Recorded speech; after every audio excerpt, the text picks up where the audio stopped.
नमस्कार बच्चों, आज हम फिर से उपस्थित हुए हैं 12th क्लास का बायोलॉजी सब्जेक्ट का चैप्टर 6 वंशागति के आणविक आधार मॉलिक्यूलर बेसिस ऑफ इनहेरिटेंस।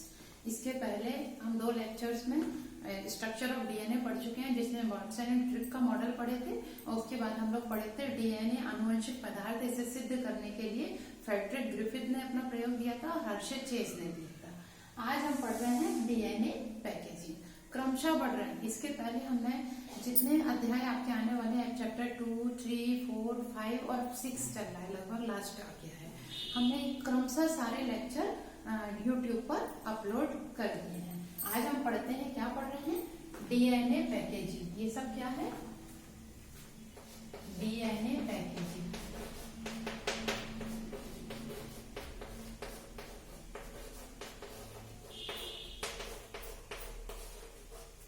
देखिए बच्चों, कल हम लोगों ने डीएनए स्ट्रक्चर पढ़ा था, वाटसन एंड क्रिक का मॉडल। उसमें हमने क्या दिया था? उसमें क्या पाए जाते हैं? पिरीमिडीन और purine and pyrimidine base pair पाए जाते हैं, जिसमें क्या होता है? ए टी सी जी। ए हमेशा टी से जुड़ता है, सी जी से जुड़ता है, ये डबल बॉन्ड से जुड़ता है, ये ट्रिपल बॉन्ड से जुड़ता है। ए है adenine, T thymine, C cytosine और G guanine. Adenine, thymine, guanine, cytosine, guanine. ठीक है, ये हमेशा इसी से जुड़ते हैं और इसी से क्या बनता है? डीएनए का। आपको कुछ याद होगा तो हमने इस टाइप का स्ट्रक्चर बनाया था डीएनए का। थोड़ा सा अगर आपको याद हो, रिवीजन करा देंगे तभी आगे समझ पाएंगे। और यहाँ से क्या जुड़ा रहता है? शुगर जुड़ा रहता है और यहाँ से जुड़ा रहता है फॉस्फेट। ठीक है, ये इधर भी रहता है। ये डीएनए का थोड़ा रफ टाइप का स्ट्रक्चर बता देते हैं। तो बच्चों, हमारी जो कोशिकाएं होती है ना बच्चों, तो हमारी एक कोशिका में 6 बिलियन बेस पेयर पाए जाते हैं। ये बेस पेयर बोलते हैं इन्हें। ठीक है, क्षार युग्म ये 6 बिलियन पाए जाते हैं। अब आप और अंडाणु शुक्राणु हैप्लॉइड होते हैं, उसलिए उसमें 3 बिलियन पाए जाते हैं। अब ये 3 बिलियन बेस पेयर पाए जाते हैं और एक बेस पेयर के बीच की दूरी कितनी होती है? 0.34 नैनोमीटर। यानी हम एक कोशिका के बेस पेयर को अगर लंबाई में इकट्ठा कर, मतलब लंबाई में खींचते जाएंगे तो एक कोशिका के अंदर उसकी लंबाई कितनी हो जाएगी? 2.2 मीटर। किसकी? केवल बेस पेयर की, एक कोशिका के अंदर। अब अगर हम अपनी सारी कोशिकाओं में 2.2 मीटर ऐसे लंबा करते जाएंगे तो आपको ये जानकर आश्चर्य होगा बच्चों, ये डीएनए इतना लंबा हो जाएगा कि अर्थ से सन तक के 300 राउंड लगाने का। तो ऐसा तो नहीं होता। ये तो हमारे कहाँ पाए जाते हैं? हमारी कोशिकाओं में संघनित। तो वो कैसे व्यवस्थित रहते हैं कि इतने लंबे जो डीएनए होते हैं वो एक कोशिका के अंदर आ जाते हैं? इसे बोलते हैं डीएनए पैकेजिंग। किस तरह से पैक है? ठीक है बच्चों, तो देखिए डीएनए पैकेजिंग के समझने के लिए क्या होता है, हमारे ये कोशिका में मान लीजिए कोई कोशिका है, कोशिका के अंदर क्या पाया जाता है? केंद्रक पाया जाता है और केंद्रक के अंदर धागे के समान रचनाएं पाई जाती हैं। सबसे पहले वो बाद में क्रोमोसोम में। तो ये धागे के समान जो रचनाएं होती हैं वो एक प्रोटीन की बनी होती हैं और उसे बोलते हैं हिस्टोन प्रोटीन। ठीक है, हिस्टोन प्रोटीन की कोशिकाएं रहती हैं और ये जो हिस्टोन प्रोटीन होता है ना बच्चों, ये कहीं कहीं पर डीएनए को बहुत संघनित कर देता है। तो जहां पर डीएनए को संघनित कर देता है वहां पर ये हिस्टोन प्रोटीन क्या कहलाने लगता है? क्रोमेटिन। और यही क्रोमेटिन फिर बाद में क्या बनाता है? डीएनए। जहां ये क्रोमेटिन होते हैं ना, तो क्रोमेटिन में क्या पाया जाता है बच्चों? क्रोमेटिन है प्रोटीन और डीएनए। यह समझ लो, जहां पर डीएनए ज्यादा पाया जाता है, बहुत संघनित रहता है, वो भाग क्या कहलाता है? क्रोमेटिन। देखिए, जैसे अपन लोगों ने कल समझा था कि ये जो डीएनए होता है ना, इस टाइप का स्ट्रक्चर रहता है, डबल हेलिकल स्ट्रक्चर रहता है। ये डीएनए के 2 रज्जुक रहते हैं जो इस तरह से रहते हैं। इनके बीच में क्या पाया जाता है? बेस पेयर पाया जाता है। समझ पा रहे हैं? बेस पेयर पाया जाता है ना। जैसे ये बेस पेयर है, ये इनके बीच में पाए जाते हैं ऐसे। ठीक है, अब इसके बीच में बेस पेयर और डीएनए कहीं विशेष जगह पर पाए जाते हैं। डबल हेलिकल स्ट्रक्चर है डीएनए। तो जहां पर बीच में बेस पेयर पाए जाते हैं, जैसे मान लीजिए ये डीएनए है ना, एक सेकेंड, ये मान लीजिए ये डीएनए, तो ये माला के समान संरचना रहती है। तो जहां पर डीएनए संघनित पाए जाते हैं उस स्थान को बोलते हैं क्रोमेटिन। ये देखिए इस माला में कहा यहाँ डीएनए बहुत संघनित है, तो जिस स्थान पर डीएनए बहुत संघनित रहता है उसे बोलते हैं क्रोमेटिन। और जहां पर डीएनए नहीं पाया जाता, देखिए यहाँ पाया जा रहा है क्या, नहीं, तो ये वाला स्थान कहलाएगा यूक्रोमेटिन। और जहां पर डीएनए ज्यादा मात्रा में पाया जा रहा है वो है क्रोमेटिन, यूक्रोमेटिन, क्रोमेटिन, यूक्रोमेटिन। इस तरह से ये है यूक्रोमेटिन, क्योंकि यहाँ पर डीएनए ज्यादा नहीं। तो जो डीएनए होता है वो बीडेड संरचना के रूप में दिखाई देते हैं, माला के रूप में। बीड मतलब मोती, तो बीडेड माला के रूप में ये डीएनए दिखाई देता है। अब ये कैसा होता है वो बता देते हैं, है ना। जो डीएनए होता है ना, तो क्रोमेटिन का बना होता है। और क्रोमेटिन की जो बिल्कुल मुख्य इकाई रहती है, चाहे वो कार्यात्मक रहे या संरचनात्मक रहे, वो होती है न्यूक्लियोसोम। ठीक है। अब न्यूक्लियोसोम किस किस से मिलकर बना होता है, प्रोटीन और डीएनए से मिलकर न्यूक्लियोसोम बना रहता है। अब प्रोटीन क्या होता है, प्रोटीन होता है हिस्टोन प्रोटीन। हिस्टोन प्रोटीन मतलब क्रोमेटिन भी बोल सकते हैं, ये हिस्टोन प्रोटीन। अब ये हिस्टोन प्रोटीन की संरचना कैसी रहती है, हिस्टोन प्रोटीन की संरचना रहती है एक तस्तरी की तरह, प्लेट की तरह से। ठीक है बच्चों, ये हिस्टोन प्रोटीन एकदम प्लेट जैसे रहते हैं और ये मुख्यतः 4 प्रकार के रहते हैं। मैं यहाँ लिख दे रही हूँ, कौन, हिस्टोन प्रोटीन, ये यही लिख देती हूँ, H1, H2A, H2B, H3HO, 4 प्रकार के, 1, ये 2, 3 और ये 4। H1, H2A, H2B, H3, H4, ये 4 प्रकार के हिस्टोन रहते हैं। और ये 4 प्रकार के हिस्टोन, ये जो प्रोटीन होती है ना, तस्तरी के समान जो संरचना रहती है, इसमें पाए जाते हैं। और किस रूप में पाए जाते हैं, अष्टक या ऑक्टामर के रूप में। अब वो कैसे समझ नहीं पा रहे होंगे, देखिए जैसे ये जो प्रोटीन होता है ना, प्रोटीन, ये जो न्यूक्लियोसोम होता है ना, न्यूक्लियोसोम में क्या पाया जाता है, प्रोटीन और डीएनए। तो देखिए प्रोटीन वाला भाग तस्तरी जैसा रहता है, आप इससे समझ सकते हैं। देखिए आपने सबने देखा है, रील है ये धागे की, इसके बीच में क्या रहता है, गोल गोल रहता है, पुट्ठे का बना या किसी भी मेटल का बना हुआ गोल गोल रोल रहता है, उसको समझ लिए वो क्या है, स्टोन है। ये स्टोन प्रोटीन है। और इसके चारों ओर ये क्या लपटा हुआ है, नहीं देख पा रहे होंगे आप लोग, मैं बता रही हूँ, ये है स्टोन प्रोटीन बीच वाला। और इसके चारों ओर जो लिपटा रहता है ना, बिल्कुल ऐसे ही डीएनए लिपटा रहता है। दिख रहा है आपको, खुलता हुआ दिख रहा है, देख पा रहे हैं बच्चों, खुलता हुआ।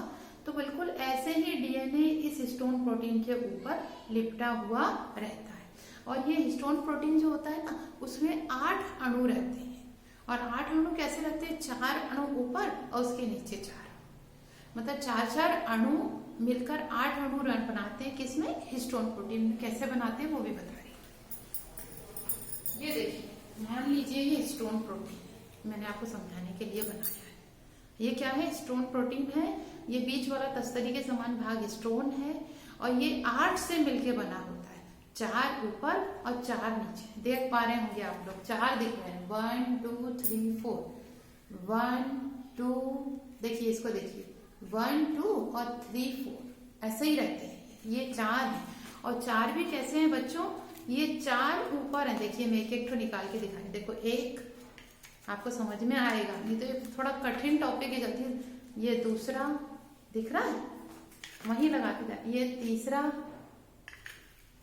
और ये चौथा। ये 4 स्टोन प्रोटीन के अणु रहते हैं, जो क्या रहते हैं, ये ऐसे पाए, इसी के 4 नीचे 4 और पाए जाते हैं, बिल्कुल ऐसे ही है, जैसे ऊपर में 4 है वैसे ही नीचे में 4। ठीक है, कौन कौन से, H2A, H2B, H3, H4 ये पाए जाते हैं। अब ये H1 बचा, इसको मैं बता रही हूँ। अब इसके ऊपर जो हिस्टोन प्रोटीन है ना बच्चों, इसके ऊपर चारों ओर क्या लिपटा रहता है, डीएनए। जैसे मैंने आपको बताया ऐसे लिपटा रहता है, रोल के ऊपर जैसे धागा लिपटा रहता है, वैसे हिस्टोन प्रोटीन के ऊपर डीएनए लिपटा रहता है। अच्छा, इसके फेरे कितने रहते हैं बेटा, ये भी याद कर लीजिए। इसके 1.25 फेरे रहते हैं, 1.25। दिख रहा है आपको ये 2 और यहाँ पे आके एक ही रहेगा, पौने 2 फेरे पे या 2 फेरे समझ लीजिए, समझ नहीं आ रहा होगा तो 2 फेरे रहते हैं। और ये जो डीएनए है ना, इसके फेरों को जो जोड़ता है प्रोटीन, वो प्रोटीन होता है H1 प्रोटीन। ये जो आपको क्लिप दिख रही है ना, ये दोनों डीएनए की जो दोनों रज्जों के हैं, ये डोरियां हैं, उसको कौन बांध रहा है ये देखो, दिख रहा है आपको। ये जो क्लिप जो मैंने लगाई है ना, ये आपको समझाने के लिए लगाई है, ये है H1 प्रोटीन। समझ पाए? अब आपको ये प्रश्न आएगा कि जब बीच में हिस्टोन है, इसके चारों ओर डीएनए है, तो बच्चों क्या होता है, ये हिस्टोन होता है ना, इसमें अमीनो अम्ल रहता है, हिस्टोन प्रोटीन अमीनो अम्ल का, इसलिए वो धन आवेशित रहता है। मैंने कहीं लिखा होगा, ये धन आवेशित रहता है। और इसके चारों ओर क्या लिपटे रहता है, डीएनए। और डीएनए में क्या पाया जाता है, फॉस्फेट समूह पाया जाता है। देखिए फॉस्फेट समूह में से क्या रहता है, ऋण आवेशित, कहीं ना कहीं हो सकता है मैं लिखी होगी, हाँ ये देखिए, हिस्टोन प्रोटीन है धन आवेशित और डीएनए है ऋण आवेशित, क्योंकि उसमें क्या पाया जाता है, फॉस्फेट समूह पाया जाता है। इसीलिए हिस्टोन प्रोटीन धन आवेशित और डीएनए ऋण आवेशित, दोनों धन और ऋण आवेशित एक दूसरे को बहुत अच्छे से जकड़ लेते हैं। समझ पा रहे हैं? और इस तरह से ये क्या बन जाता है, हिस्टोन अष्टक या ऑक्टामर। और ऐसे ही हिस्टोन अष्टक थोड़ी थोड़ी दूरी पे बहुत सारे पाए जाते हैं।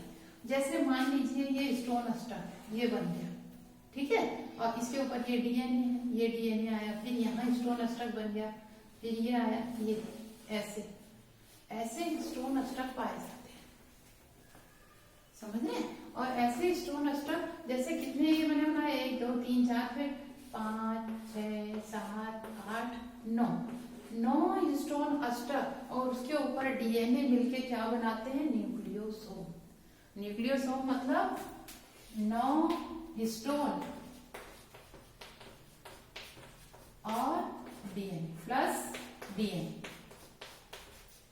तो ये क्या बनाएगा, न्यूक्लियोसोम। और आपको ये भी ज्ञात होना चाहिए बच्चों, इसमें बेस पेयर कितने रहते हैं इस डीएनए में, जो ऐसे एक जो ऑक्टामर बनाता है, उस ऑक्टामर में कितने रहते हैं, 166 बेस पेयर। कहीं लिखी हूँ क्या, बेस पेयर्स।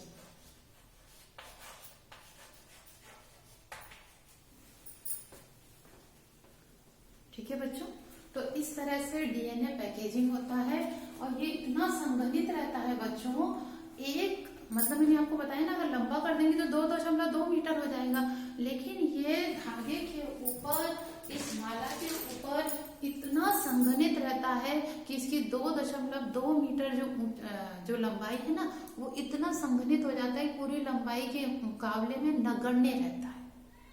ठीक है, समझ पाए? देखिए रिवीजन करते हैं 1 मिनट में। हमारे शरीर में क्या पाई जाती है, कोशिका, कोशिका के अंदर केंद्रक, केंद्रक के अंदर डीएनए, क्रोमेटिन पाया जाता है, क्रोमेटिन में डीएनए पाए जाते हैं, क्रोमेटिन के ऊपर डीएनए इस तरह से पाया जाता है, जहां डीएनए पाया जाता है उसे क्रोमेटिन कहते हैं, और जहां नहीं पाया जाता है उसे यूक्रोमेटिन। ये हेट्रोक्रोमेटिन, ये यूक्रोमेटिन रहता है।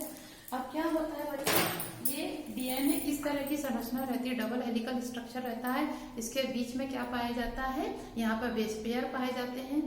ठीक है, और ये जो डीएनए रहता है वो इस हिस्टोन प्रोटीन के ऊपर, ये है हिस्टोन प्रोटीन के ऊपर ऐसे कुंडलित रहता है।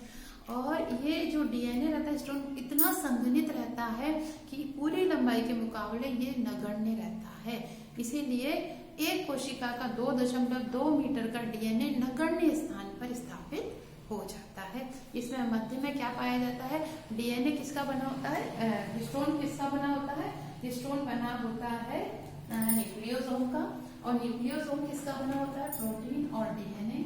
न्यूक्लियोसोम में जो प्रोटीन होता है उसे हिस्टोन बोलते हैं, ये हिस्टोन प्रोटीन होता है, और इसके 8 अणु आपस में जुड़ के ऑक्टामर बनाते हैं, 4 ऊपर और 4 नीचे रहते हैं, और इसके चारों ओर डीएनए की 2 कुंडली रहती हैं, और ये दोनों कुंडली H1 हिस्टोन प्रोटीन से बंधी हुई रहती हैं, जिसे योजक हिस्टोन प्रोटीन भी कहते हैं।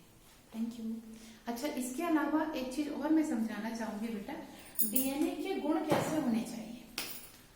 डीएनए जो भी है उस वही पदार्थ डीएनए हो सकता है जिसमें प्रतिकृति की क्षमता हो। अब आप कहिए प्रतिकृति क्या होता है, प्रतिकृति का मतलब होता है बच्चों, जो मेरे पास है उसका जो दूसरी चीज चाहिए वो आपके पास हो। जैसे मेरे पास दिन है तो आपके पास रात हो, आपके पास रात है तो मेरे पास दिन, मेरे पास ए है तो आपके पास टी हो, आपके पास जी है तो मेरे पास सी हो।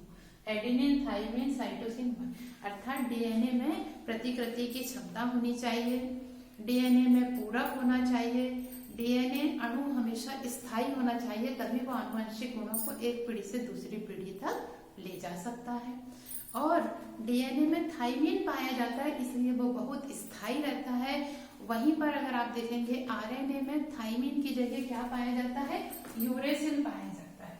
कल बता चुकी हूं मैं, यूरेसिल पाया जाता है। यूरेसिल की उपस्थिति के कारण आरएनए बहुत क्या होता है, क्रियाशील रहता है, और जिसके कारण वो प्रोटीन बनाने के लिए उपयुक्त रहता है।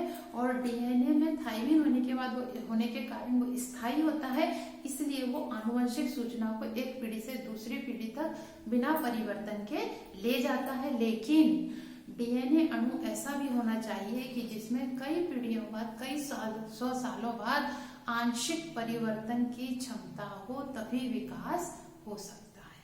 तो ये डीएनए के गुण पढ़े हमने, और आज हमने पढ़ा डीएनए की पैकेजिंग। एक नियम और था बच्चों, चारगाफ का नियम। अगर कभी पूछा गया तो चारगाफ का नियम ये होता है, जितनी प्यूरिन्स होते हैं उतनी ही पायरिमिडिन होते हैं। अर्थात एडेनिन ग्वानिन जितने होंगे उतने ही थाइमिन, साइटोसिन होंगे। इसको हम इस तरह से बता सकते हैं कि जितना ए होगा, इस नियम से ए टी सी जी, ये मैं आपको कोर्स कवर करने के हिसाब से बना रही हूँ। यूट्यूब लेक्चर केवल डीएनए पैकेजिंग करके नहीं बना रही हूँ, आपका कोर्स भी कवर होता जाए उस हिसाब से बता रही हूँ। अगर चारगाफ नियम आया तो उसके अनुसार वो ए प्लस सी एडेनिन साइटोसिन बटे थाइमिन प्लस ग्वानिन बराबर 1 होता है। इसका हमेशा बैलेंस रहता है। Thank you.